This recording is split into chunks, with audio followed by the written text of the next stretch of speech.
മൃഗങ്ങളിൽ കടുവയോട് ക്ലിന്റിനൊരു പ്രത്യേക ആഭിമുഖ്യം ഉണ്ടായിരുന്നു. പല കടുവയുടെ ചിത്രങ്ങളുണ്ട്. ഇത് ക്രയോൺസും റീഫിലറും ഉപയോഗിച്ച് 2 നിറങ്ങൾ മാത്രം ഉപയോഗിച്ച് വരച്ച ചിത്രമാണ്. ഒരു കടുവ ഇവിടെ കിടക്കുന്നത് കാണാം. 2 മാനെയും നമുക്ക് കാണാം. മാൻ കടുവയുടെ അടുത്തൂടെ വളരെ ധൈര്യമായിട്ട് നടന്നു പോകുന്നത് കാണാം. ഒരുപക്ഷെ കടുവ ക്ഷീണിതനായി വിശപ്പൊക്കെ മാറിക്കിടക്കുന്ന ഒരവസ്ഥയായിരിക്കാം. അതുകൊണ്ടായിരിക്കാം മാൻ ഇത്ര ധൈര്യത്തിൽ പോകുന്നത്. ക്ലിന്റിനെ നിറങ്ങളുടെ രാജകുമാരൻ എന്ന് വിശേഷിപ്പിക്കാറുണ്ട്. പ്രത്യേകിച്ച് ഈ നിറങ്ങൾ നിറഞ്ഞു നിന്ന ഉത്സവങ്ങൾ, കലാരൂപങ്ങൾക്കൊക്കെ ക്ലിന്റിന് ഒരുപാട് ഇഷ്ടമായിരുന്നു. ഇത് കണ്ടില്ലേ, ക്ലിന്റിൻ്റെ അവസാന സമയത്തുള്ള 2 ചിത്രങ്ങളാണ്. ഉത്സവമാണ് ഇത് രണ്ടിൻ്റെയും പശ്ചാത്തലം. ഇതൊരു മരം കാണാം, ഇവിടെ ഒരു സന്യാസി ഇരിക്കുന്നത് കാണാം, മറ്റൊരു മരം. ഇതൊരു ഉത്സവം, ഒരു ക്ഷേത്രവും ഒരു ആരാധനാലയവുമായി ബന്ധപ്പെട്ട ആൾക്കൂട്ടങ്ങളെയും കാണാം. പിന്നെ ആകാശത്തിൻ്റെയൊക്കെ ഉത്സവ സമയത്ത് വർണ്ണ ശബളിമയാണ്. ഇത് അതിൻ്റെ അതേ ഉത്സവത്തിൻ്റെ മറ്റൊരു വേർഷനാണ്. അപ്പം ക്ലിന്റിൻ്റെ ഭാവനയുടെ ഒരു വികാസം, ആ ഭാവനയുടെ വ്യത്യസ്ത തലങ്ങളാണ് ശരിക്കും ഈ വരകൾ. റീഫിൽ വെച്ച് വരച്ചതാണ്. നമുക്ക് അത്ഭുതമാണ് തോന്നുക. കാരണം റീഫിൽ പിടിക്കാൻ തന്നെ പ്രയാസമാണ് കൈകൊണ്ട്. 2 വിരലുകൾക്കിടയിൽ അത് നിൽക്കില്ല. അതിങ്ങനെ വളർന്നു പോകുന്നൊരു ഇതാണ്. അപ്പോൾ അതിൽ വെച്ചിട്ടാണ് ഇത്രയും പെർഫെക്ഷനായിട്ട് ഇതിൽ നോട്ടം, ഇത്ര ഭാവം, നോട്ടത്തിലൂടെ ഒരു ഭാവം ക്ലിൻ്റ് അതിൽ കാണിക്കുന്നുണ്ട്.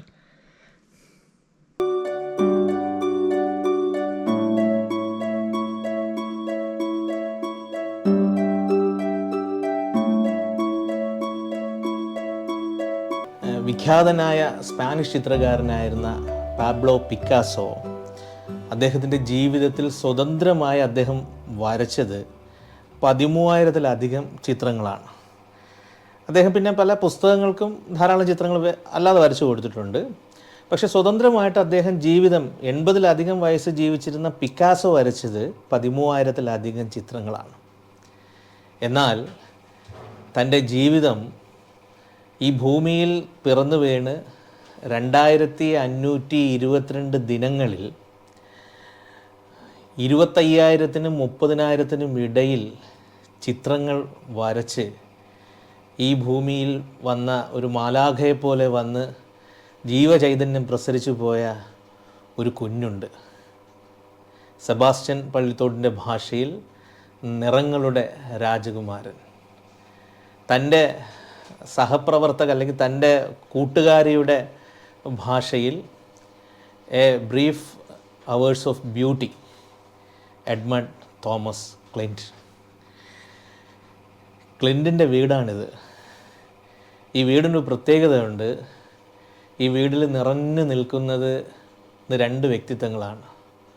ഒന്ന് ക്ലിൻറ്റിൻ്റെ അമ്മ ചിന്നമ്മ ആൻറ്റി, മറ്റൊന്ന് ക്ലിൻറ്റ് തന്നെയാണ്. വേറൊരു വ്യക്തി കൂടെ ഉണ്ട്, ജോസഫ് അങ്കിള്. ഈ വീട്ടിൽ നമുക്ക് എവിടെ തിരിഞ്ഞാലും നമുക്ക് കാണാൻ കഴിയുന്നത് ക്ലിൻറ്റിനെയാണ്. അത് താഴെയും മുകളിലുമെല്ലാം. അതുമാത്രമല്ല, ചിത്രകാരനായ അരവിന്ദൻ, MT വാസുദേവൻ നായർ, ഇവരൊക്കെ ആരാധനയോടെ കൂടെ കണ്ടിരുന്ന വ്യക്തിയായിരുന്നു ക്ലിൻറ്റ്. ക്ലിൻറ്റ് ഈ ലോകം വിട്ടുപോകുമ്പോൾ 3000-ലധികം പുസ്തകങ്ങൾ ക്ലിൻറ്റിന് നിധി പോലെ അവശേഷിപ്പിച്ചിട്ടുണ്ടായിരുന്നു. ക്ലിൻറ്റ് എന്ന മഹാപ്രതിഭയെ ഈ ലോകത്തിന് നൽകിയ 2 വ്യക്തിത്വങ്ങളുണ്ട്. ക്ലിൻറ്റിൻ്റെ അമ്മ ചിന്നമ്മ ആൻറ്റി. ഞാനിവിടെ 2016 വന്നിരുന്നു. അന്ന് ജോസഫ് അങ്കിളോടൊപ്പം കൂടെ ഉണ്ടായിരുന്നു. അന്ന് എനിക്ക് തോന്നിയൊരു കാര്യം, ക്ലിൻറ്റ് ഇപ്പോഴും നമ്മളോടൊപ്പം ഉണ്ട്. അതുമാത്രമല്ല, 83-ൽ ഞാൻ ജനിക്കുന്നതിനും 2 മാസം മുമ്പ് ഈ ലോകത്തോട് വിട പറഞ്ഞ തൻ്റെ മകൻ്റെ പ്രതിഭയിൽ നിന്നുണ്ടായ സൃഷ്ടികളെ ഇത്രയും പവിത്രമായി സൂക്ഷിച്ചിരിക്കുന്ന, ഇത്രയും പവിത്രതയോടെ കണ്ടുകൊണ്ടിരിക്കുന്ന മറ്റൊരു മാതാപിതാക്കളെ എനിക്ക് കാണാൻ കഴിഞ്ഞിട്ടില്ല. ആ അർത്ഥത്തിൽ ക്ലിൻറ്റിനെ സൃഷ്ടിച്ച ദൈവമാണെങ്കിലും ക്ലിൻറ്റിനെ ക്ലിൻറ്റാക്കിയത് ഈ അമ്മയും അച്ഛനുമാണ്, യാതൊരു സംശയവുമില്ല. നമ്മളെ കേരള ടൂറിസം വകുപ്പിൻ്റെ ഒരു ക്ലിൻറ്റിനെ കുറിച്ചുള്ളൊരു വിശേഷണം God's own child from God's own country എന്നാണ്, അല്ലേ? വളരെ അർത്ഥവത്തായൊരു വിശേഷണമാണ്. എന്നെ അത്ഭുതപ്പെടുത്തിയ ഒരു കാര്യം എന്താണെന്നറിയോ, ക്ലിൻ്റ് ആദ്യമായിട്ട് വരയ്ക്കുന്നത് 6 മാസം ഉള്ളപ്പോഴാണ്. അത് നിങ്ങളാണ് കണ്ടത്. അത് മാത്രമല്ല, ക്ലിൻ്റ് മീൻ മുറിക്കാൻ നേരത്തെ അടുക്കളയിൽ വരും. മീൻ മുറിക്കുമ്പോൾ ഓരോ ഭാഗവും ക്ലിൻ്റ് പറഞ്ഞു കൊടുക്കും. മീനുകൾക്ക് തീറ്റ ഇട്ട് കൊടുക്കുന്നു. ഇലകളിൽ പറ്റിപ്പിടിച്ചിരിക്കുന്ന ലാർവകളുടെ വളർച്ചകളെ ക്ലിൻ്റിന് പറഞ്ഞു കൊടുക്കും. കോഴിയുടെയും ഞണ്ടിൻ്റെയൊക്കെ ശരീരശാസ്ത്രം പഠിപ്പിച്ചു കൊടുത്തു. നമ്മൾ അങ്ങനെയുള്ള അമ്മമാരല്ല കാണുന്നത്. സ്കൂളിൽ വിടുന്ന കുട്ടികളുടെ ശല്യമായിട്ട് കണക്കാക്കി നഴ്സറി അംഗൻവാടിയിലും കൊണ്ടാക്കുന്ന, അടുക്കളയിൽ നിന്ന് ആട്ടി ഓടിക്കുന്ന, മൊബൈൽ കൊടുത്തിരുത്തുന്ന അമ്മമാരാണ്. അന്ന് കല്യാണത്തിൻ്റെ ആ സമയത്തൊക്കെ വോളിബോൾ പ്ലെയർ ആയിരുന്നു അല്ലേ, ബാസ്കറ്റ്ബോൾ പ്ലെയർ ആയിരുന്നു. അതുമാത്രമല്ല പാരലൽ കോളേജിൽ പഠിപ്പിച്ചു വരുന്നു. അന്ന് നമ്മൾ ഇന്നത്തെ കാണുന്ന പോലെ പാരൻറ്റീനൊന്നും അന്നില്ല. എന്തായിരുന്നു മകനോടുള്ള അങ്ങനെ ഒരു സമീപനം? പല ആഗ്രഹങ്ങളും നമുക്ക് സാധിച്ചില്ല. കാര്യം പഠിച്ചെങ്കിലും നമുക്കൊരു ജോലിക്ക് പോകണം, അങ്ങനെയൊന്നും ആഗ്രഹം നടന്നില്ല. അപ്പോൾ പിന്നെ മോനെ നന്നായിട്ട് നോക്കുക, അവന് വേണ്ടത്ര വിദ്യാഭ്യാസം, ഇപ്പം എന്നിലും കൂടുതൽ വിദ്യാഭ്യാസവും കാര്യങ്ങളും പറഞ്ഞ് മനസ്സിലാക്കി കൊടുക്കുക, അതായിരുന്നു. അപ്പം ഞാൻ എന്താ വെച്ചിട്ടുണ്ടെങ്കിൽ ഇപ്പം മകനിങ്ങനെ ഷാഠ്യം പിടിക്കുക, കറിയൊക്കെ അടുക്കളപ്പണി ചെയ്യുമ്പോൾ ഞാൻ വിളിക്കും, ഞാൻ ഒരു സാധനം കാണിച്ചു തരാമെന്ന് പറയും. അപ്പം ചിലപ്പോൾ മീൻ മുറിക്കണമെങ്കിൽ ഞാനവിടെ വിളിച്ചിട്ടിട്ട് മീനിൻ്റെ തല കണ്ട, ഹാർട്ട് കണ്ട, അങ്ങനെ ഓരോ സാധനം പോസ്റ്റ്മോർട്ടം നടത്തുന്നവരെല്ലാം പറഞ്ഞു കൊടുക്കും. അപ്പോൾ അതൊക്കെ മോന് കാണാൻ ഭയങ്കര ഇൻട്രസ്റ്റ് ആയി. പിന്നെ തുടങ്ങി ഇതേപോലെ മീനൊക്കെ എടുത്ത് കഴിയുമ്പോൾ എന്നെ വിളിക്കണം എന്ന് പറയും, മീൻ മുറിക്കാൻ. അപ്പം അങ്ങനെ വിളിച്ച് കാണിച്ചു കൊടുക്കും. പിന്നെ പച്ചക്കറിയൊക്കെ ഞാൻ അരിഞ്ഞു തരാമെന്ന് പറയാം. അപ്പോൾ എന്ന് വെച്ചാൽ ചെറിയ കുട്ടിയാണ്, കൂടുതൽ കത്തി ബലം കൊടുക്കാൻ പറ്റില്ലല്ലോ. അപ്പോൾ അതിന് എൻ്റെ പപ്പ ചെയ്യണമെന്ന് വെച്ചാൽ കത്തി നന്നായിട്ട് മൂർച്ച വെപ്പിച്ച് കൊടുക്കും.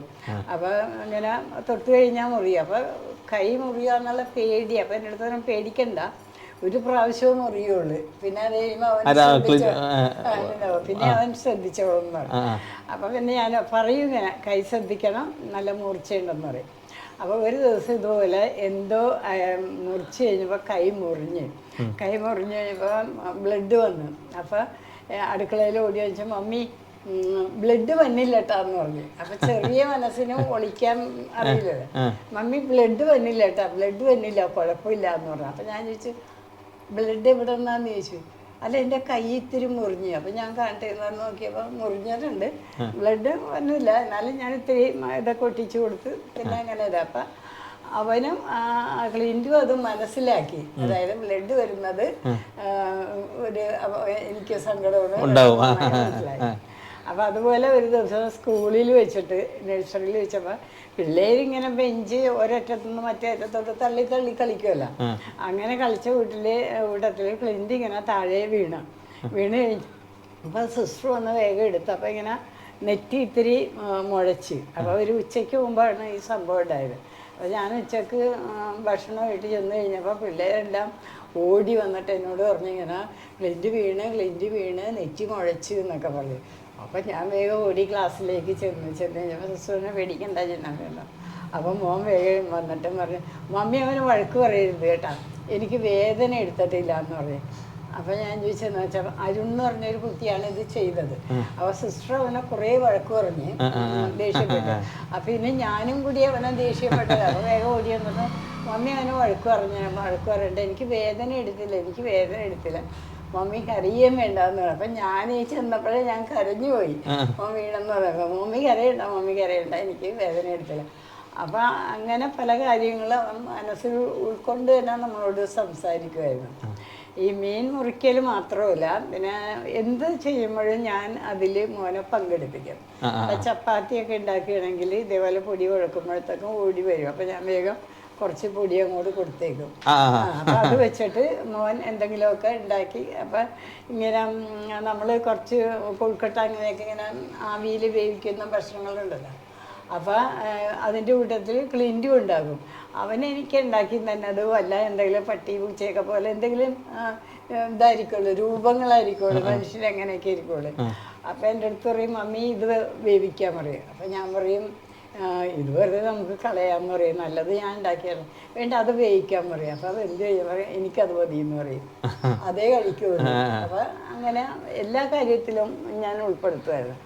എല്ലാ ദിവസവും എന്ന് പറഞ്ഞാൽ രാത്രി വൈകിട്ട് ഇങ്ങനെ മോനുമായിട്ടാണ് എൻ്റെ യാത്ര. ഈ 6 മാസം ആയപ്പോഴാണല്ലോ ഒരു വരച്ച്, അതായത് ഒരു കൽക്കഷ്ണം, അന്ന് സഹോദരി ഇല്ലേ ആലീസ് വീട്ടിൽ വന്ന് നിൽക്കുകയായിരുന്നു. ആലീസാണത്, ആലീസ് കൊണ്ടിട്ടേണെന്ന് വിചാരിച്ചു. പിന്നെ അത് ഒരു പെർഫെക്റ്റ് വൃത്തമായിട്ട് പിന്നെ കണ്ടിരുന്നു. പിന്നെ 1 വയസ്സായപ്പം ഈ ചോക്കും ഇതിലോട്ട് മാറുന്നുണ്ട്. ഇത് സ്കിൻ ഡിസീസ്, ഇച്ചിങ് വന്നു വയറ്റത്തെ. എന്നുവെച്ചാൽ അന്നൊക്കെ ഇങ്ങനെ കമന്ന് കിടന്നൊക്കെയല്ലേ വരക്കണത്. അപ്പൊ കമന്ന് കിടന്ന് ഇങ്ങനെ വരക്കുമ്പോഴത്തേക്കും ചോക്കിന്റെ പൊടിയൊക്കെ വയറ്റത്തായി. എല്ലാ ദിവസവും തുടച്ച് നമ്മൾ കളയും, എന്നാലും എന്തെങ്കിലുമൊക്കെ ഈ കിടക്കുന്ന സമയത്ത്. അപ്പോൾ ഡോക്ടറെ കാണിച്ചപ്പോൾ ഡോക്ടർ പറഞ്ഞ ചോക്കിൻ്റെ അലർജിയാണ്. അപ്പോൾ അതുകൊണ്ട് ചോക്ക് മാറ്റിയിട്ട് വേറെ എന്തെങ്കിലും മീഡിയം ഇത് ക്രയോൺസൊക്കെ. അപ്പോൾ ഡോക്ടർക്ക് അതൊക്കെ അറിയാം. നമുക്ക് ആകെ കണ്ടേക്കണ ചോക്കും പെൻസിലൊക്കെ ഇല്ല. പണ്ട് ഇങ്ങനെ ഈ ചുവന്ന നിറത്തിലൊരു പെൻസിലാണ്, അത് പെൻസിൽ ചെത്തണ പോലെ ഒരു പടവും വരക്കാൻ പറ്റില്ല. അന്ന് ഞാനിവിടെ വന്നപ്പോ അന്ന് ജോസഫ് അങ്കിള് പറഞ്ഞത്, ഈ ബാംഗ്ലൂരിലും ഡൽഹിയിലും മുംബൈയിലൊക്കെ പോകുമ്പോഴേ ഈ ക്രയോൺസ് വാങ്ങിക്കൊണ്ട് വന്നിരുന്നു. അന്ന് കൊച്ചിയിൽ 12 ഷെയ്ഡിലുള്ള ക്രയോൺസേ ഉള്ളൂ. ഇത് 72ഓളം ഷെയ്ഡിലുള്ള ഷെയ്ഡ് കൊണ്ടുവന്നിരുന്നു അല്ലേ. ക്യാമലിന്റെ ഒക്കെ കമ്പനി പോകും. അപ്പൊ ഇങ്ങനെ വലിയ ഇത്രയുള്ള ബോക്സ് ആണ് കൊണ്ടുവരിക. അപ്പൊ അതിന് കുറെ കളറുകളുണ്ട്. അതുപോലെ തന്നെ ഈ മറ്റേ കാർഡ്ബോർഡും ഈ ഇതൊക്കെ റെസിപ്റ്റ് ഒക്കെ കൊണ്ടുവച്ചു. 5000-ലധികം കാർഡ്ബോർഡ്. ഇത് ഒരു കുറച്ച് മാസം കഴിഞ്ഞപ്പോൾ ഇത് കംപ്ലീറ്റ് വരച്ച് തീർത്തു എന്ന് പറഞ്ഞിട്ടുള്ളൂ. വരച്ച് തീർത്ത്. അപ്പൊ അന്നൊക്കെ ഇത് സൂക്ഷിക്കണം എന്ന് നമുക്കറിയില്ല. ശരിക്കും ചിത്രങ്ങൾ സൂക്ഷിച്ചത് ക്ലിന്റിന്റെ നിർബന്ധം കൊണ്ട് മാത്രമാണ്. അപ്പൊ ഈ കാർഡ് ബോർഡുകൾ ഇങ്ങനെ, അത് ഞങ്ങളൊരു ബിസിനസ് ഫ്ലോപ്പ് ആയപ്പോൾ അതിൽ പാക്കറ്റ് അടിക്കാനുള്ള കാർഡ് ബോർഡുകളാണ് സ്റ്റെൻസിൽ വെച്ച് അടിച്ചിടും. അതായിരുന്നു. അതെല്ലാം എടുത്ത് മോന് വരക്കാൻ കൊടുത്തു. അപ്പോൾ ഇവനിങ്ങനെ വരക്കും, മാറ്റി വെക്കും. അപ്പോൾ എന്താ വെച്ചാൽ സ്വന്തം വരച്ചിട്ട് സ്വയം ആസ്വദിക്കും. ഇപ്പൊ ഇതിങ്ങനെ വരച്ചിട്ട് മതിലയിൽ ഇങ്ങനെ നിരത്തി വെക്കും. എന്നിട്ട് ഇവിടെ ഫ്രണ്ടിൽ ഇങ്ങനെ കിടന്നിട്ട് ഇങ്ങനെ കണ്ടിങ്ങനെ, എന്നിട്ട് കഴിയുമ്പോൾ പറയും ഇനി മമ്മി മാറ്റിക്കൊള്ളാൻ പറയും. പിന്നെ അത് അന്വേഷിക്കൂല. അപ്പൊ ഞാൻ എന്താ ചെയ്യണം, അന്ന് നമുക്ക് അടിച്ചുവാരിയൊന്നുമില്ല. നമ്മളുടെ നാട്ടിൻപുറത്താണെ കവുങ്ങിന്റെ പാളയൊക്കെ ചെത്തി അതൊക്കെ എടുത്താണ് നമ്മൾ അടിച്ചു. അല്ലെങ്കിൽ നോട്ട്ബുക്കിന്റെ 200 പേജിന്റെ കട്ടിയുള്ള കവറില്ലേ, അത് എടുത്തൊക്കെയാണ്. അപ്പൊ ഞാൻ എന്താണ് എല്ലാ ദിവസവും ഇതിങ്ങനെ വരച്ചിടരുത്, ഇതെടുത്ത് അടിച്ചു വാരി എല്ലാം കളഞ്ഞ് അതിനോടൊപ്പം ഈ സാധനം കൊണ്ടുപോയി കളയും, പുറത്തേക്ക് കളയും. അങ്ങനെ ആയി കഴിഞ്ഞ ക്ലിന്റ് ഒരു വിധം പുറത്തൊക്കെ തന്നെ പോയി, കൂട്ടുകാരോടൊപ്പം പോയി നടക്കും. പിന്നെ നമ്മളോട് കാര്യങ്ങൾ ഇങ്ങനെ പറഞ്ഞ് നമ്മൾ ഓർഡർ ചെയ്യാനുള്ളൊരു പ്രായമായപ്പോഴാണ് ഇതേപോലെ താഴെ പോയിട്ട്, അപ്പോൾ അടുത്ത വീട്ടുകാർ പിന്നെ പേപ്പറിൽ വരച്ചു തുടങ്ങി. അപ്പോൾ ആരെങ്കിലും വന്ന് ചോദിക്കുമ്പോൾ ഞാൻ ചെയ്യണമെന്ന് വെച്ചാൽ ഇവൻ വരച്ചിട്ട് പേപ്പറുകളുണ്ടല്ലോ, അവരെന്നോടത്ത് അതിനകത്ത് പൊതിഞ്ഞു കൊടുക്കും. അവരെന്താ വെച്ചാൽ അവരത് അഴിച്ച് പാത്രത്തിൽ വെച്ചും ചെല്ലേക്കൂടി ഈ പേപ്പർ പുറത്തേക്ക് കളയും. അപ്പോൾ ഇന്ത്യ ഇങ്ങനെ ചുറ്റിത്തിരിഞ്ഞ് വരുമ്പോൾ ഈ പേപ്പർ കിടക്കുമ്പോൾ അത് എടുക്കുമ്പോൾ ഇവൻ വരച്ചേക്കുന്നതാണ്. അപ്പോൾ അത് എടുത്തോണ്ട് വരും. അങ്ങനെ ഡെയിലി പെറുക്കിക്കൊണ്ട് വരും. എന്നിട്ട് ബഹളം ഉണ്ടാക്കും, നിങ്ങൾ ഞാൻ വരച്ചതെടുത്ത് കളഞ്ഞതാണ്, നിങ്ങൾക്ക് ഇഷ്ടമില്ലാതെ അതാണ് ഇതാണ്, ഇത് സൂക്ഷിച്ചു വെക്കണം എന്നൊക്കെ പറയും. അപ്പം ഞാൻ ഇത്രയുള്ള പേപ്പറൊക്കെ എവിടെയാണ് സൂക്ഷിച്ചു വെക്കണം, അത് വെച്ചോ അത് എനിക്ക് കാണണം, സൂക്ഷിച്ചു വെക്കണം, ഒന്നും കളയരുതെന്ന് പറയും.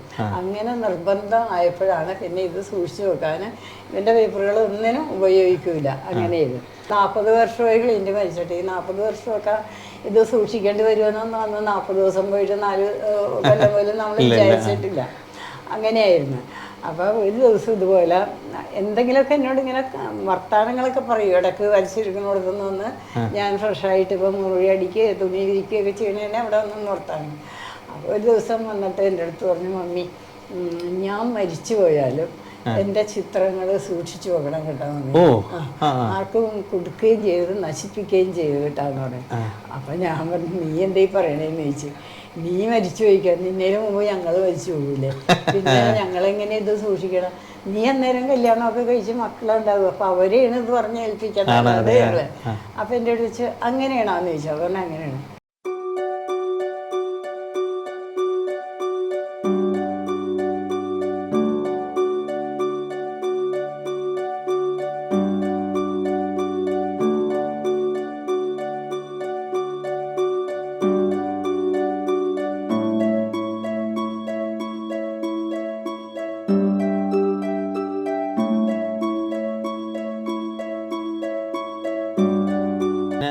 വല്ലാതെ ആകർഷിച്ച 2 ചിത്രങ്ങളുണ്ട്.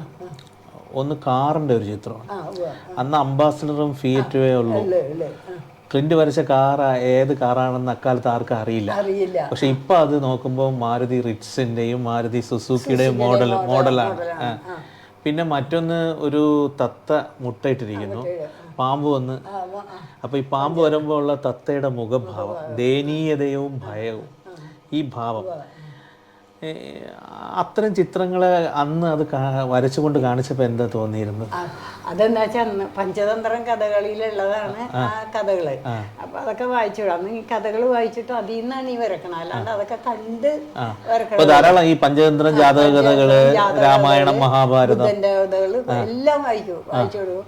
വടക്കേ ഇന്ത്യയിൽ പോകുമ്പോൾ അവിടെ നിന്ന് ചന്ദമാമ, ടിങ്കിള്, ചിൽഡ്രൻസ് വേൾഡ് അതൊക്കെ വാങ്ങിച്ചോണ്ട് വരും. ഇതിൽ നിന്നെല്ലാം വായിച്ചു കൊടുക്കും ഞാൻ. അപ്പൊ ഒരുപാട് ഇഷ്ടമാണ്. പിന്നെ അതുപോലെ തന്നെ അവിടെ ബോംബെയിലൊക്കെ ഇങ്ങനെ സെക്കൻഡ് സെയിൽ ബുക്ക് കിട്ടും. അത് നോവലുകളാണ്. റോബിൻസൺ ക്രൂസോ, മോബി ഡിക്ക്, ജോസ് എന്നൊക്കെ പണ്ട്, ഇതൊക്കെ വലിയ നോവലുകളാണ്. അത് വാങ്ങിച്ചുകൊണ്ട് വരും. അതൊക്കെ ഞാൻ വായിച്ചു കൊടുക്കും. അപ്പൊ അങ്ങനെ അതിൽ നിന്നൊക്കെ റോബിൻസൺ ക്രൂസോ എന്നൊക്കെ വരച്ചിട്ടുണ്ട്. അതിലൊന്നും ചിത്രങ്ങൾ ഉണ്ടാവില്ല, പക്ഷെ പിന്നെ തുന്നിക്കീറിയ ഉടുപ്പ് എന്നൊക്കെ ആയിട്ടുള്ള അതിൽ ഇങ്ങനെ വരച്ചിട്ടുണ്ട്. കടുവ ഇങ്ങനെ ഒരു കുന്ന് കയറുന്ന ഒരു പടമുണ്ട്. അത് 2 കൈ ഇങ്ങനെ വെച്ചിട്ട് എത്തി വലിഞ്ഞ് കയറണേണ്. അത് കണ്ടിട്ട് നമ്പൂരി ഭയങ്കര ഒച്ച ഉണ്ടാക്കി. ഹോളി കണ്ണ അയ്യോ എന്താ ഞാനീ കാണുന്നത്, ഒരു കുട്ടി വരച്ചതാണോ ഇതെന്നൊക്കെ പറഞ്ഞു. പിന്നെ അതുപോലെ സുരാസു എന്ന് പറഞ്ഞിട്ട് അയ്യോ അങ്ങേരൊക്കെ ഹോളി കണ്ണുണ്ട് ഭയങ്കര തുള്ളലും ചാട്ടും. ഞാനിപ്പോ ഒരു കുട്ടിയായി മാറിയിരിക്കുകയെന്നൊക്കെ നല്ല സെലക്ഷൻ എന്ന് വെച്ചാൽ കളർ സെലക്ഷൻ. അത് അപ്പോൾ നമ്മൾ ഡ്രസ്സ് എടുക്കാനായിട്ട് ഞങ്ങൾ 3 കൂടി പോകും. പക്ഷേ ഞങ്ങളുടെ ഇഷ്ടത്തിന് എടുപ്പിക്കൂല. എൻ്റെ പപ്പക്കാണെങ്കിലും ലുങ്കിയാണെങ്കിലും ഷർട്ടാണെങ്കിലും നമ്മളിങ്ങനെ സെലക്ട് ചെയ്ത് മാറ്റി വെക്കുമ്പോൾ പറയും നിങ്ങളെടുത്ത് കഴിഞ്ഞാന്ന് ചോദിക്കും. അപ്പോൾ ആ കഴിഞ്ഞെന്ന് പറയും. അപ്പോൾ ഇവൻ പറയും ഇങ്ങനെ നോക്കിയിട്ട് അവരോട് പറയും ആ നിരയിൽ നിന്ന് ഒരെണ്ണം എടുക്കാൻ പറയും. അപ്പോൾ അതെടുത്ത് കഴിയുമ്പോൾ അത് തുറന്നിടുമ്പോൾ നല്ല ഭംഗിയുണ്ട്. അപ്പോൾ പറയും പപ്പ ആ പീസ് മാറ്റിയിട്ട് ഈ ഷർട്ട് എടുക്കാൻ പറയും, അല്ലെങ്കിൽ ഈ ലുങ്കി എടുക്കാൻ പറയും. എൻ്റെ അടുത്ത് പറയും മമ്മി ആ സാരി മാറ്റിയിട്ട് ഇത് എടുക്കാൻ പറയും. അപ്പൊ അതിങ്ങനെ നോക്കിയിട്ട് എടുപ്പിക്കുക. അപ്പൊ ഞങ്ങൾക്ക് അറിയാം. പിന്നെ തുടങ്ങി ഞങ്ങൾ പോകുമ്പോൾ പറയും ഇവിടെ ഞങ്ങൾക്ക് എടുക്കണം, നീ തന്നെ സെലക്ട് ചെയ്തോന്ന് പറയും. അപ്പൊ നമുക്ക് സെലക്ട് ചെയ്ത് തരും കേട്ടോ. അപ്പൊ അങ്ങനത്തെ കാര്യങ്ങളൊക്കെ ഞങ്ങൾ അംഗീകരിച്ചു കൊടുക്കുമായിരുന്നു. അപ്പോൾ ഒരിക്കൽ ഇതുപോലെ എൻ്റെ വീട്ടിൽ നിന്ന് ഓണം കൊണ്ട് പോയപ്പോൾ എനിക്ക് സാരി കൊണ്ടുവന്ന് തന്നു. എനിക്കത് ഒട്ടും ഇഷ്ടപ്പെട്ടില്ല. ഭയങ്കരമായിട്ട് മജന്തയും പിന്നെ സ്കൈ ബ്ലൂ ഇതൊക്കെ ആയിട്ടുള്ള ഇത് ഞാനതങ്ങനെ മാറ്റി വെച്ചു. പക്ഷേ ഫ്രണ്ട് ഇത് തുറന്ന് നോക്കിയിട്ടും ഭയങ്കരമായിട്ട് ഇഷ്ടപ്പെട്ടിട്ടും പറഞ്ഞു നാളെ തന്നെ മമ്മി ഇത് ബ്ലൗസ് തയ്ച്ചു കൊടുക്കണം കേട്ടാന്ന് പറഞ്ഞു. അപ്പോൾ ഞാൻ പറഞ്ഞു ആ ഉടുത്തോളാന്ന് പറഞ്ഞു. എല്ലാ ദിവസവും എന്നിട്ട് എൻ്റെ അടുത്ത് പഠിക്കാൻ പോയി വന്നിട്ടും ചോദിക്കും മമ്മി ബ്ലൗസ് പീസ് എടുത്താന്ന് ചോദിക്കും. അപ്പോൾ ഇല്ലയെന്ന് പറയും. അപ്പോൾ ഒരു ദിവസം പറഞ്ഞു ഇന്ന് നമുക്ക് ബ്ലൗസ് പീസ് എടുക്കാമെന്ന് പറഞ്ഞ് നിർബന്ധം തന്നെ വിളിച്ചുകൊണ്ട് പോയി ബ്ലൗസ് പീസ് എടുത്ത് തയ്പ്പിച്ച് കഴിഞ്ഞിട്ട് അന്ന് സ്കൂളിൽ പോയപ്പോൾ പറഞ്ഞു ഉച്ചക്ക് എനിക്ക് വർഷവും കൂടെ വരുന്ന ഈ സാരി ഉടുത്ത് വരണമെന്ന് പറഞ്ഞു. അപ്പോൾ ഞാൻ എന്ത് ചെയ്തു തിരക്കിന് ഞാൻ ഉടുത്തില്ല. അത് ചെന്ന് കഴിഞ്ഞപ്പോൾ ചോദിച്ചു മമ്മി എന്താ സാരി ഉടുക്കാൻ? അപ്പോൾ ഞങ്ങളുടെ തിരക്കല്ലേ സമയം കിട്ടിയില്ല എന്ന് പറഞ്ഞു. എന്നാൽ വൈകിട്ട് ഉടുക്കാമെന്ന് പറഞ്ഞ് വേഗം വൈകുന്നേരം വന്ന് പുറത്തേക്ക് ഇറങ്ങിയപ്പോൾ ഞാൻ ഈ സാരി ഉടുത്തുകൊണ്ട് ഇറങ്ങിയപ്പോൾ അവിടെ അപ്പോൾ ഞങ്ങളുടെ സെക്യൂരിറ്റി ഒക്കെ ഉണ്ട്. അവരൊക്കെ ഇങ്ങനെ നോക്കി ഇങ്ങനെ തന്നെ ഞങ്ങൾ ചെയ്യണം. അയ്യോ ഇത് നല്ല ഭംഗിയാണ്, ഇതുവരെ ഇത് ഇവിടെ നിന്ന് എടുത്ത് കാണുന്നവർ മുഴുവനും അന്ന് സാരിനെ കുറിച്ച് അന്വേഷണം വരുന്നത്. അത് ഉടുക്കും ഇടയ്ക്ക്. അപ്പോൾ ഒരു ദിവസം ഞങ്ങൾ ബീച്ചിൽ പോകാൻ വേണ്ടി ബീച്ചിലൊക്കെ ഫോർട്ട് കൊച്ചിയിലൊക്കെ ഇടയ്ക്ക് കൊണ്ടുപോകും, സൺസെറ്റ് കാണും. അതൊക്കെ ഭയങ്കര താല്പര്യമുള്ള കാര്യമാണ്. അപ്പോൾ അങ്ങനെ പോകാൻ വേണ്ടി ഈ സാരി എടുത്ത് കൊടുത്തു. പിന്നെ ഇഷ്ടമുള്ളതല്ലേ അപ്പോൾ ആ സാരി അഴിച്ച് മാറ്റാൻ പറഞ്ഞു. അപ്പോൾ ചോദിച്ചാൽ നിനക്ക് ഇഷ്ടമുള്ളത് അതെ ബീച്ചിലാണ്, വെള്ളത്തിലൊക്കെ മുങ്ങിക്കഴിഞ്ഞാൽ അതിൻ്റെ ഭംഗി പോകും. അപ്പോൾ കടലിലൊക്കെ ഇറങ്ങുന്നതൊക്കെ അപ്പോൾ അതുകൊണ്ട് മാറ്റി വെച്ചേക്കത് പറഞ്ഞു. അപ്പോൾ ഞാൻ ചോദ്യം മാറ്റി വെച്ചു. അത് അവൾ വരുമ്പോൾ എടുക്കാനാണ്. അവളെന്ന് പറഞ്ഞപ്പോൾ ഞാൻ ചോദിച്ചു അവള് ആരാന്ന് ചോദിച്ചു. അത് ഞാൻ എന്തെങ്കിലും കല്യാണം കഴിക്കൂലേ അപ്പൊ ആ പെണ്ണ് വരുമ്പോൾ എടുക്കാനാണെന്ന് പറഞ്ഞു. പിന്നെ ഞാൻ ആ സാരി ഉടുത്തിട്ടില്ല കേട്ടോ. പിന്നെ അത് എന്താ വെച്ചാൽ ക്ലൈന്റിന് ഇഷ്ടപ്പെട്ട ഒരു കുട്ടി ഉണ്ടായിരുന്നു, വനിതയിൽ വർക്ക് ചെയ്തിരുന്ന ശ്യാമ. അവളിങ്ങനെ ക്ലൈന്റിന് ഇടയ്ക്ക് ഒരു ഇൻഡ്യൂഷൻ പോലെയൊക്കെ അവൾക്ക് ക്ലൈന്റിൻ്റെ ചില ഇതൊക്കെ തോന്നാറുണ്ട്. ഇവിടെ ഒന്ന് പറയാറുണ്ട്. അവളുടെ വീട്ടുകാർക്കും പേടിയായിരുന്നു. ഇവളിങ്ങനെ ആയിക്കഴിഞ്ഞാൽ എന്തെങ്കിലും പണ്ടൊക്കെ ഇങ്ങനെ ഗന്ധർവൻ കൂടണം അതുപോലെ അപ്പോൾ അവൾക്ക് ഞാൻ ആ സാരി ഗിഫ്റ്റായിട്ട് കൊടുത്തു. ഇതിന് ഏറ്റവും ഇഷ്ടമുള്ള സാരിയാണ്. 70കളുടെ അവസാനം 80കളുടെയൊക്കെ തുടക്കത്തിൽ ക്ലിൻ്റ് ഉപയോഗിച്ചിരുന്ന സൈക്കിളാണിത്.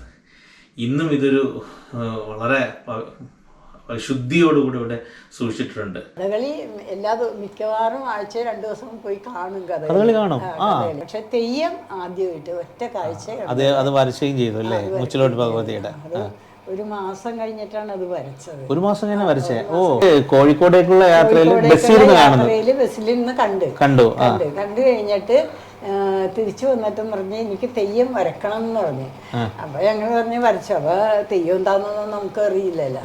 അത് കഴിഞ്ഞ് എപ്പോഴും പറയും ഇങ്ങനെ വരക്കണം. അപ്പൊ ഒരു ദിവസം പറഞ്ഞ് നീ പറയല്ലാതെ വരക്കാൻ പറഞ്ഞു. അങ്ങനെ ഒരു ദിവസം വരച്ചു തെയ്യം വരച്ചു. അപ്പൊ മോഹൻ വന്നു കഴിഞ്ഞപ്പോ മോഹന് ഭയങ്കരമായിട്ട് തോന്നി. അപ്പോൾ മോഹൻ ഇതൊക്കെ പവിലിയനൊക്കെ ഉണ്ടാക്കുമ്പോഴേ അവിടെ ഇങ്ങനെ ഓരോ സാധനങ്ങളൊക്കെ ഇങ്ങനെ തെർമോക്കോൾ വെച്ചൊക്കെ ഉണ്ടാക്കി വെക്കും. അപ്പോൾ മോഹൻ പറയണേ ഞാൻ ഉണ്ടാക്കിയിട്ട് പോലും ഇത്രയും ഭംഗിയിൽ വന്നിട്ടില്ല. വളരെ സവിശേഷതയുള്ള ഒരു ചിത്രമാണിത്. വിഖ്യാതനായ ഹോളിവുഡ് താരം ക്ലിൻ്റ് ഈസ്റ്റ്വുഡ് അദ്ദേഹത്തിൻ്റെ ആശംസയോടുകൂടെ കയ്യൊപ്പിട്ട് അയച്ചു കൊടുത്ത ചിത്രം. ഈ ചിത്രവും ക്ലിൻ്റുമായിട്ടുള്ള ബന്ധം എന്താ? ക്ലിൻ്റ് ഈസ്റ്റ്വുഡിൻ്റെ പേരാണ് ക്ലിൻ്റിന് ഇട്ടേക്കണത്. അപ്പോൾ ക്ലിൻ്റിൻ്റെ പപ്പ ക്ലിൻ്റ് ഈസ്റ്റ്വുഡിൻ്റെ ഫാനായിരുന്നു. എല്ലാ സിനിമകളും കാണും. അപ്പോൾ ക്ലിൻ്റിൻ്റെ ഡോക്യുമെൻ്ററി ശിവകുമാർ പിടിച്ച ഡോക്യുമെൻ്ററി കാൻ ഫിലിം ഫെസ്റ്റിവലിൽ കാണിച്ചപ്പോൾ അതിൽ ഈ വിഷയം പറഞ്ഞു. ക്ലിൻ്റിന് ഇട്ടേക്കണ പേര് ക്ലിൻ്റ് ഈസ്റ്റ്വുഡിൻ്റെയാണ്. അപ്പോൾ അങ്ങേരെ അത് കഴിഞ്ഞ് ഈ ഫോട്ടോ ശിവകുമാർ ബോംബെയിലാണ്. ശിവകുമാറിൻ്റെ കെയർ ഓഫിൽ ഞങ്ങൾക്ക് അയച്ചു തരണം. അപ്പോൾ ശിവകുമാർ കിട്ടി കഴിഞ്ഞിട്ട് ഞങ്ങൾക്ക് തന്നു. അത് കഴിഞ്ഞ് ഞങ്ങളുടെ യഥാർത്ഥ അഡ്രസ്സ് അങ്ങേക്ക് അയച്ചു കൊടുത്താണ്. അപ്പോൾ രണ്ടാമത് ക്ലിൻ്റിൻ്റെ ആനിവേഴ്സറിയുടെ അന്ന് ഒരു ഫോട്ടോയും കൂടി ഞങ്ങൾക്ക് അയച്ചു തന്നു. അപ്പോൾ ഒരു എഴുത്തുണ്ടായിരുന്നു, എന്നെങ്കിലും ഇന്ത്യയിൽ വരുമ്പോൾ ഞങ്ങളെ സന്ദർശിക്കാമെന്ന്. പക്ഷെ ഇതുവരെ ഇന്ത്യയിൽ വന്നില്ല.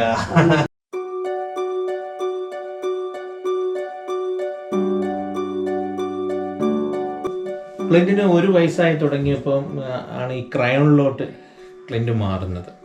ഈ ചോക്ക് പെൻസിൽ, ആദ്യം ചെറിയ കല്ലുകൾ, പിന്നെ ചോക്ക്, പിന്നെ ക്രയോൺ. ഇതായിരുന്നു ക്ലിൻ്റിൻ്റെ വരയ്ക്കുന്ന രീതി.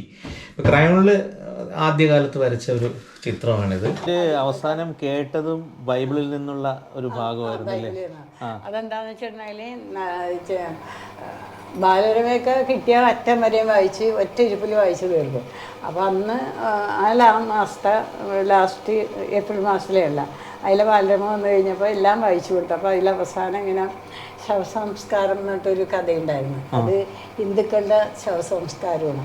അപ്പോൾ അത് ഈ ദഹിപ്പിക്കലും ഇതൊക്കെയാണ്. അപ്പോൾ എൻ്റെ ഒരു ഹിന്ദു ശവസംസ്കാരം കണ്ടിട്ടില്ല.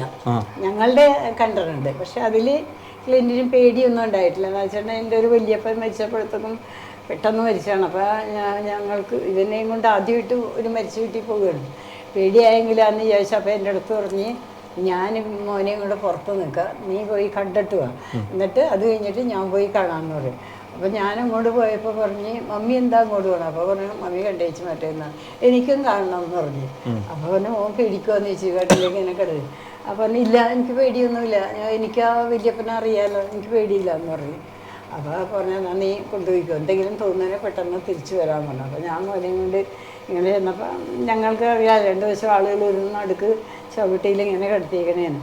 അപ്പോൾ ഇവനിങ്ങനെ നോക്കിയപ്പോഴേ എൻ്റെ അമ്മ ഇരിക്കണം. വേഗം എൻ്റെ അമ്മയുടെ മടിയിലേക്ക് ചാടി ഇരുന്നിട്ട് പറഞ്ഞു മമ്മി പോയിക്കോളാൻ പറഞ്ഞു.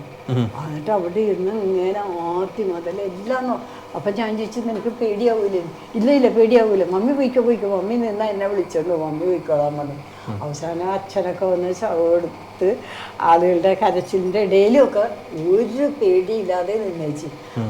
അപ്പം അതിനൊന്നും പേടിയില്ലാതെ. പക്ഷെ ഹിന്ദുക്കളുടെ കണ്ടിട്ടില്ല. അപ്പം അതുകൊണ്ട് ഞാനത് വായിച്ചു കൊടുത്തില്ല. അപ്പം അന്ന് ഇതേപോലെ എന്നെ അടുക്കളയിൽ നിന്ന് വിളിച്ചിട്ടും പറഞ്ഞ് മമ്മി എനിക്കൊരു കഥ വായിച്ചു തരാറുണ്ടല്ലോ എന്ന് പറഞ്ഞു. അപ്പോൾ ഞാൻ പറഞ്ഞത് നിനക്ക് പേടിയായെങ്കിലാന്ന് ചോദിച്ചാൽ ഞാൻ വരക്കാത്തതെന്നാണ്. അപ്പോൾ പറഞ്ഞു എനിക്ക് പേടിയൊന്നുമില്ല, അത് വായിച്ചതെന്ന് പറഞ്ഞു. അപ്പോൾ ഞാനത് വായിച്ചു കൊടുത്തു കഴിഞ്ഞപ്പോൾ പറഞ്ഞു ആ ബൈബിളിലെ ഒരു പോർഷൻ കൂടി എനിക്ക് വായിക്കണം എന്ന് പറഞ്ഞു. അപ്പോൾ അത് ഞാൻ എടുത്ത് 2 പ്രാവശ്യം അത് വായിച്ചു. പിന്നെ ഇനി എനിക്കൊന്നും വായിക്കണ്ടെന്ന് പറഞ്ഞാൽ ഇനി ഒരു 2-3 മണിക്കൂർ ഇത് വായിച്ചു കഴിഞ്ഞപ്പോഴാണ് എന്നോട് പറഞ്ഞത് മമ്മി എനിക്ക് നല്ല ഉറക്കം വന്നിട്ടുണ്ട്, ചിലപ്പോൾ ഞാൻ ഉറങ്ങിപ്പോകും പെട്ടെന്ന്. അപ്പോൾ മമ്മി എന്നെ വിളിക്കരുത്, വിളിച്ചാൽ ഞാൻ ഉണരുമില്ല, മമ്മി കരയുകയും ചെയ്യരുത് കേട്ടാന്ന് പറയും. ടോൾസ്റ്റോയുടെ വാർ ആൻഡ് പീസ് ഉണ്ടല്ലോ, അതിനെക്കുറിച്ച് MT പറഞ്ഞൊരു കാര്യമുണ്ട്. അത് സിനിമയാക്കുകയാണെങ്കിൽ തുടർച്ചയായിട്ട് 3 ദിവസം കണ്ടിരിക്കുന്ന സിനിമ ആവും തുടർച്ചയായിട്ട്. ക്ലിൻറ്റിനെ കുറിച്ച് ശിവകുമാർ അദ്ദേഹം ഒരു ഡോക്യുമെൻ്ററി ചെയ്തിരുന്നു. അദ്ദേഹം ക്ലിൻറ്റിൻ്റെ ചിത്രങ്ങളെ മുഴുവൻ കണ്ടതിന് ശേഷം പറഞ്ഞു, ഈ ചിത്രങ്ങളെ വെച്ച് മാത്രം ഡോക്യുമെൻ്ററി എടുത്ത 7 ദിവസം കാണാനുണ്ടാവുമെന്നും പറഞ്ഞിട്ടുണ്ട്. പിന്നെ അന്ന് ഇതിന് ഉപയോഗിച്ച രാഗങ്ങൾ, ഓരോന്നിനും ഉപയോഗിച്ച രാഗങ്ങൾ. അപ്പം ഞാനിത് പറയാൻ കാരണം, ക്ലിൻറ്റ് മരിച്ചതിൻ്റെ അന്ന്, ക്ലിൻറ്റിൻ്റെ മരണം തളർത്തിയ അന്ന് ജീവിതത്തിലെ പ്രതീക്ഷകളൊക്കെ നഷ്ടപ്പെട്ടു. ജീവിതം തന്നെ ഒരു അന്ന് അദ്ദേഹം ജോസഫ് അങ്കിൾ പറഞ്ഞിരുന്നു ഇങ്ങനെ ആത്മഹത്യയുടെ മാനസികാവസ്ഥയായിരുന്നു. പക്ഷെ പിറ്റേ ദിവസത്തെ പത്രങ്ങളും ആർട്ടിക്കിളുകളും, പക്ഷെ അത് ഇന്നും തുടർന്നുകൊണ്ടിരിക്കുകയല്ലേ. ക്ലിൻറ്റ് ഇപ്പോഴും ക്ലിൻറ്റിനെ കുറിച്ച് ഒരു വരയല്ലേ വന്നുകൊണ്ടിരിക്കണേ. അപ്പം അന്ന് ക്ലിൻറ്റ് ഇങ്ങനെ മരിച്ച് അപ്പോൾ ഓപ്പറേഷൻ നടത്താമെന്ന് പറഞ്ഞവർ, അന്ന് ഇതുവരെയും കിഡ്നി ഓപ്പറേഷൻ ഒന്നും നടത്തിയിട്ടില്ല, നടത്താമെന്ന് പറഞ്ഞിട്ട് ഒബ്സർവേഷൻ റൂമിലേക്ക് കൊണ്ടുവന്നു. അപ്പോൾ എന്നെയും എൻ്റെ അമ്മനെയും കൂടി കയറിക്കോളാൻ പറഞ്ഞു.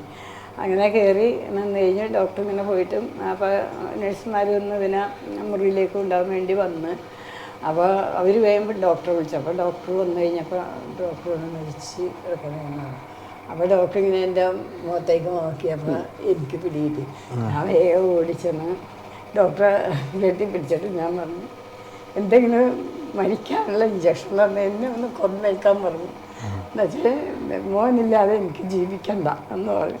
അപ്പോൾ വേഗം പുറത്ത് മനസ്സിലായി എൻ്റെ പപ്പയെ ഓടി വന്നാൽ ഞങ്ങൾ രണ്ടുപേരെയും ഈ മകനോടൊപ്പം തന്നെ കൊന്നോളാൻ പറഞ്ഞു. എന്തെങ്കിലും ഇഞ്ചക്ഷൻ എന്താ ഡോക്ടറെ, ഞങ്ങൾ മരിക്കട്ടെ എന്ന് പറഞ്ഞു. അപ്പോൾ ഡോക്ടർ വേണ്ട, നിങ്ങൾ ജീവിച്ചിരിക്കണം, നിങ്ങൾ ജീവിക്കേണ്ടത് ലോകത്തിൻ്റെ ഒരു ആവശ്യമാണ്, നിങ്ങൾ ജീവിക്കണം, നിങ്ങൾക്ക് സമാധാനം കിട്ടും, ഞാൻ തരാമെന്ന് പറഞ്ഞു. അപ്പോൾ ഹോമിയോ ഡോക്ടർ ഉണ്ടായിരുന്നില്ല. ഹോമിയോയിൽ എല്ലാത്തിലും മനസ്സ് കാമാകാനും ഒക്കെയുള്ള മരുന്നുകളുണ്ട്. ഡോക്ടർ അപ്പം തന്നെ മുണ്ടമ്പലിക്ക് പോയിട്ടും അവിടെ നിന്ന് കുറേ മരുന്ന് പൊതികളായിട്ട് വന്നിട്ടും ഒരാളെ അതിന് വേണ്ടി ഇരുത്തി 5 മിനിറ്റ് ഇടവിട്ട് ഈ മരുന്ന് വയലിട്ട് കൊടുക്കണം എന്ന് പറഞ്ഞു. അങ്ങനെയാണ് ഞങ്ങൾ ഒരാഴ്ച ഡോക്ടർ കൊണ്ടുവന്നത്. നിറമുള്ള സ്വപ്നങ്ങൾ കൊയിലുകളേകിയ നിത്യവിസ്മയമീയമ്മ, ചെറുവിരൽ തുമ്പിലുതിർന്ന ലോകത്തെ ലോകോത്തരമാക്കിയോരമ്മ, ദിവ്യസ്പർശനമേറ്റൊരു ബാല്യത്തെ പാരിലെ വസന്തമാക്കിയൊരമ്മ, ജീവിത പാഠങ്ങൾ ഓരോന്നും ചൊല്ലി പൈതലിനീറ്റം കുറിച്ചൊരമ്മ, കുഞ്ഞിൻ്റെ ഗന്ധം നിറഞ്ഞൊരായറയിൽ നിത്യവും അന്നം വിളമ്പുന്നൊരമ്മ, ചൂടുനോവു പേറിയൊരുടലിൽ പാതി മനതാരിലിന്നും തീരാത്തയാതി, നഷ്ടവസന്തത്തിനോർമ്മകൾക്ക് നിറമാർന്ന വർണ്ണങ്ങൾ നൽകിയൊരമ്മ, നഷ്ടവസന്തത്തിനോർമ്മകൾക്ക് നിറമാർന്ന വർണ്ണങ്ങൾ നൽകിയൊരമ്മ. ഒരർത്ഥത്തിൽ ക്ലിൻറ്റ് ഒരുപാട് ഭാഗ്യം ചെയ്ത ഒരു കുട്ടിയാണ്. എന്നും ക്ലിൻറ്റ് കുട്ടിയാണ്. മറിച്ച് ഒരു ക്ലിൻറ്റിന് ഏറ്റവും വലിയ അനുഗ്രഹം, സിദ്ധി എന്നൊക്കെ നമ്മൾ പറയുന്നത് ക്ലിൻറ്റിനുണ്ടായ കലാസിദ്ധിയാണ്. ഞാൻ മനസ്സിലാക്കുന്നത് അതല്ല, അത് ക്ലിൻറ്റിൻ്റെ മാതാപിതാക്കൾ തന്നെയാണ്. കാരണം ജോസഫ് അങ്കിള് പോയി 2019.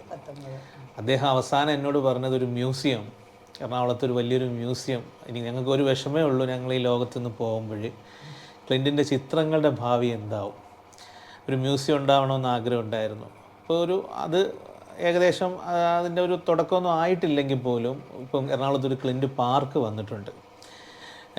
പിന്നെ ഈ ചിത്രങ്ങൾ ഡിജിറ്റലൈസേഷൻ ചെയ്യാനുള്ള പദ്ധതികൾ പലരും ആരംഭിച്ചു, കുറച്ചൊക്കെ ചെയ്തിട്ടുമുണ്ട്. എല്ലാത്തിലും ഉപരി ഇനി ക്ലിൻറ്റ് പാഠപുസ്തകങ്ങളിൽ വരണം. ക്ലിൻ്റ് ആക്കിയത് ഞാൻ ഉദ്ദേശിച്ചത് ക്ലിൻറ്റിനെ ജനിപ്പിച്ചവരെന്നുള്ള അർത്ഥത്തിലല്ല. ക്ലിൻ്റ് ഇന്നും എന്നും ജീവിച്ചിരിക്കുന്ന ഒരു മഹാപ്രതിഭയാക്കിയത് ഈ അമ്മയും നമ്മോട് വിട പറഞ്ഞ അച്ഛനുമാണ്. അതുകൊണ്ട് എക്കാലത്തും സമൂഹം കടപ്പെട്ടിരിക്കുന്നത് അവരോടാണ്. ഒരു 42, എനിക്ക് 42ാമത്തെ വയസ്സാകാൻ പോകുന്നു. ആ മുമ്പ് നമ്മോട് വിട പറഞ്ഞ ആ കുട്ടിയെ ഇന്നും ഇത്ര തീവ്രതയോടെ, ഇത്ര ആഴത്തിൽ, ഇത്ര കൺമുന്നിൽ നമ്മൾ കാണുന്നത് പോലെ നമ്മളെ മുമ്പിൽ സംസാരിക്കാൻ അവർക്ക് കഴിയുന്നത് മാതൃത്വത്തിൻ്റെ എല്ലാ മഹനീയമായ ഘടകങ്ങളും അതിൽ സന്നിവേശിപ്പിച്ചിട്ടുള്ളത് കൊണ്ടാണ്. ഞാൻ ഇവിടെ വന്നു പോയതിന് ശേഷം ക്ലിൻറ്റിനെ കുറിച്ച് ഞാനൊരു ഇത് എഴുതിയിരുന്നു, ഒരു റൈറ്റപ്പ് എഴുതിയിരുന്നു എൻ്റെ ഈ പുറപ്പെട്ടവൻ്റെ വീട് എന്ന പുസ്തകത്തിൽ. ഇത് 2017 പുറത്തിറങ്ങിയ പുസ്തകമാണ്.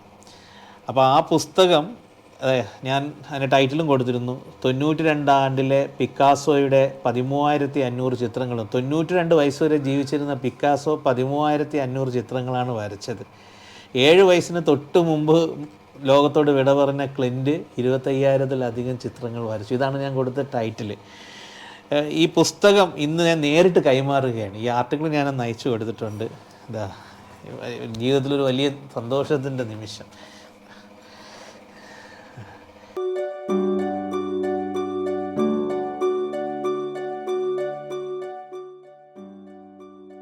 അനിയത്തിയുടെ മകൻ മുഹമ്മദ് റിസ്വാൻ വരകളുടെയും വർണ്ണങ്ങളുടെയും ലോകത്താണ്. അവനും പ്രിയങ്കരനായ ചിത്രകാരൻ ക്ലിൻറ്റ് തന്നെയാണ്.